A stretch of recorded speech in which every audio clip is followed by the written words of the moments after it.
Hoje a gente mergulha num tema, assim, fascinante e, vamos combinar, um pouco controverso, né? A interação entre ímãs e o corpo humano. Mas, por uma ótica bem específica. A gente recebeu um material que promete ir além do senso comum. Nossa fonte são trechos de um artigo, sabe? O título é chamativo: 5 coisas que ninguém te contou sobre como os ímãs atuam no corpo humano. E o ponto de partida do texto é aquela ideia mais conhecida, né? Que o biomagnetismo, o artigo chama de biomagnetismo medicinal, que usa ímãs para terapia, serviria basicamente para equilibrar o pH do corpo. Só isso. Só que a premissa aqui é bem mais ambiciosa. O artigo diz que essa visão do pH é só pontinha do iceberg, sabe? Ele sugere que campos magnéticos estáticos, tipo aqueles dos ímãs comuns mesmo, interagem com o corpo num nível muito mais fundamental, o nível celular, com base em biofísica. Puxa, isso já eleva bastante a complexidade da conversa, né? Com certeza, já muda o patamar. Exatamente. Então, nossa missão aqui é investigar a fundo esses 5 pontos científicos que o texto levanta. A gente quer entender os mecanismos celulares que ele descreve, como que, segundo a lógica desse artigo, esses campos magnéticos estáticos conseguiriam interagir de forma tão específica com as nossas células. Precisamente. Vamos, assim, analisar as afirmações do artigo, né? Tentar conectar os pontos que ele apresenta sobre a fisiologia da célula e essa suposta influência magnética. O objetivo é desmembrar o raciocínio proposto ali, entender a cadeia de eventos que ele descreve, desde aplicar o ímã até o efeito biológico que ele alega, e, claro, perceber onde a explicação se aprofunda e onde ela talvez deixe perguntas em aberto, olhando só para o material que a gente tem. Perfeito, então vamos ao primeiro ponto. Ele estabelece a base de todo o argumento do artigo. O corpo humano é elétrico. Ele não usa essa palavra à toa, né? Não mesmo. O texto começa forte com isso. Ele afirma que cada célula nossa funciona como uma pequena bateria, um gerador elétrico minúsculo. E a explicação para isso, que é bem estabelecida na biologia, está na diferença de concentração de íons, né? Sódio, potássio, cálcio, magnésio, entre o lado de dentro e o lado de fora da célula. Essa separação de cargas cria o que a gente chama de potencial elétrico da membrana celular. E o artigo faz questão de dizer que esse potencial elétrico não é só um detalhe técnico, não. Seria crucial para as funções vitais da célula. Tipo, como ela se comunica com as outras, como se defende de ameaças e como inicia processos de reparo, de regeneração. É a linguagem elétrica básica da vida celular. E o fascinante aqui, é onde o artigo começa a introduzir a ação dos ímãs, é a alegação, né, de que aplicar um campo magnético estático sobre a pele, ou seja, simplesmente colocar um ímã ali, poderia influenciar diretamente esse ambiente eletroquímico da célula. Então. A ideia é apresentada que o campo magnético externo interagiria com as cargas elétricas que já estão ali, em movimento, dentro e ao redor da célula, por causa desse potencial de membrana. Peraí, então a ideia é que o ímã conversaria, tipo, com a eletricidade natural da célula? Diretamente. A influência descrita nesse cenário é que a célula, percebendo essa influência magnética de fora como uma alteração no seu ambiente eletromagnético, poderia responder. Como? Ajustando o próprio funcionamento. O artigo sugere que isso poderia modular processos complexos, resposta inflamatória, capacidade de reparo do tecido. Nossa! É uma afirmação considerável, né? Conectar um simples campo magnético estático a uma resposta celular tão específica assim. Faz sentido a conexão teórica, mas a especificidade da resposta é algo para a gente notar, realmente. Isso leva direto para o segundo ponto do artigo, que tenta detalhar um pouco mais essa interação. Ele usa uma analogia curiosa. Diz que os canais iônicos são como portas na membrana da célula e os ímãs poderiam ser as chaves. Olha, se isso for como o artigo descreve... É bem interessante, né? As implicações são gigantescas. Imagina controlar as portas das células com o magnetismo. É uma imagem poderosa, sem dúvida. Vamos lembrar o que são esses canais iônicos rapidinho. São proteínas complexas na membrana da célula, controlando rigorosamente a passagem de íons específicos para dentro ou para fora. Sódio entra, potássio sai, essas coisas. Essenciais para tudo, né? Impulso nervoso, contração muscular. Exato. E o texto ressalta algo importante. Esses canais são sensíveis a variações elétricas, óbvio, eles lidam com íons carregados. Mas aí o artigo adiciona: eles também seriam sensíveis a variações magnéticas. Ah, aí que tá o pulo do gato do artigo. E aqui o artigo faz uma afirmação-chave. É preciso dizer, ele cita estudos de forma genérica, pelo menos nos trechos que a gente tem acesso. Ele afirma que esses estudos indicariam que campos magnéticos teriam a capacidade de abrir ou fechar seletivamente esses canais iônicos. Seletivamente. É o que ele diz, ou seja, o campo magnético atuaria como um gatilho direto nessas portas moleculares. Mas o artigo dá alguma pista de como um campo magnético genérico, de um ímã, conseguiria distinguir qual porta específica ele deveria abrir ou fechar para ter um efeito terapêutico?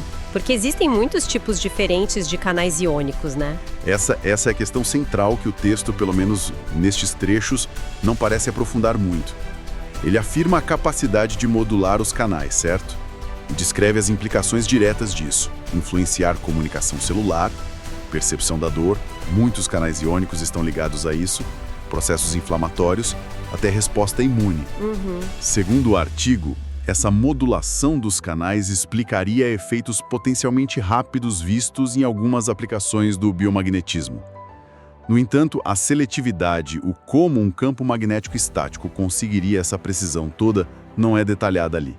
Fica mais como uma afirmação de princípio dentro da lógica do artigo. Entendi. Se os canais são sensíveis, então os ímãos podem modulá-los.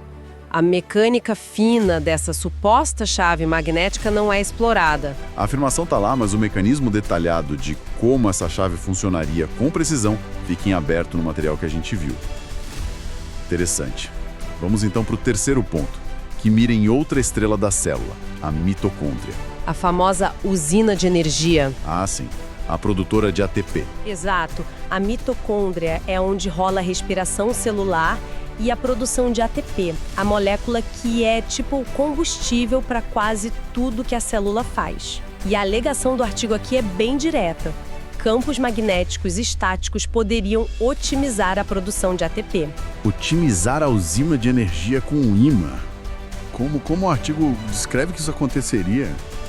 Parece algo bioficção científica, né? Pois é, a proposta é ousada. O texto sugere que o campo magnético favoreceria etapas cruciais lá dentro da mitocôndria, especificamente a cadeia de transporte de elétrons e o fluxo de prótons através da membrana interna da mitocôndria. São processos bioquímicos super complexos e regulados que, no fim das contas, geram o ATP. A ideia aqui é que o campo magnético de fora daria um empurrãozinho na eficiência desses processos. E qual seria a consequência prática disso, segundo o texto? Mais energia para a célula trabalhar melhor, tipo isso? Exatamente. Se a gente conectar isso ao quadro geral que o artigo está pintando, a aplicação precisa de ímãs. Seguindo essa lógica, poderia ativar ou melhorar o metabolismo celular direto na fonte de energia.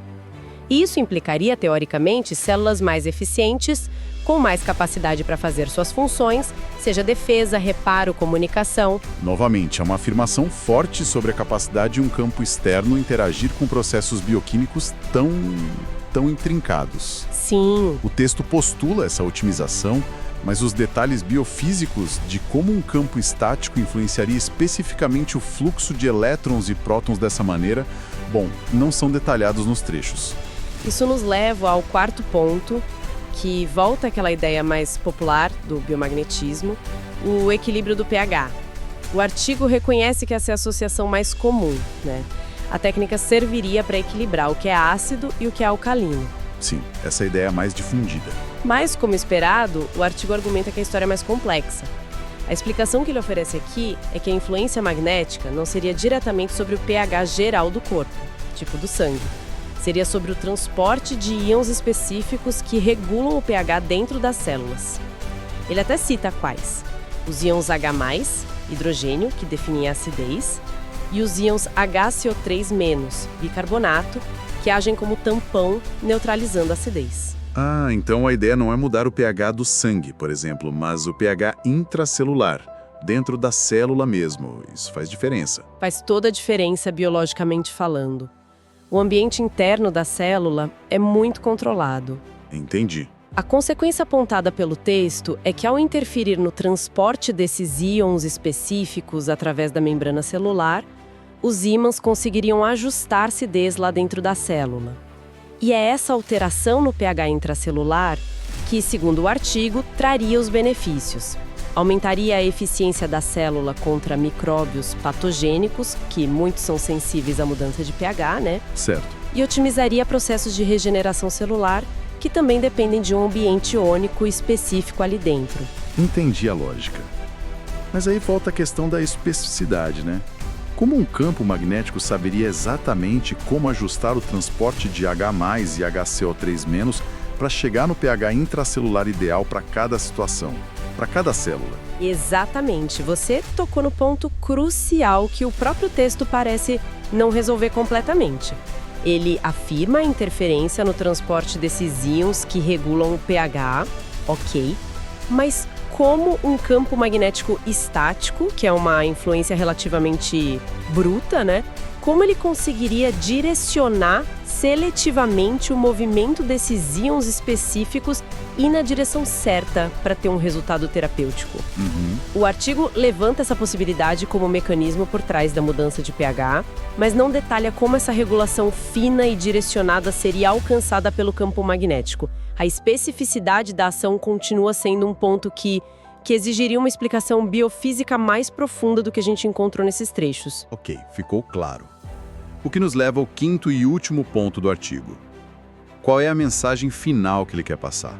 O texto enfatiza que o biomagnetismo medicinal, da forma como ele o descreve, não deveria ser visto como algo místico ou baseado em crenças. Ah, ok. Pelo contrário, ele buscaria seus fundamentos na física, na química, na fisiologia e na bioenergética.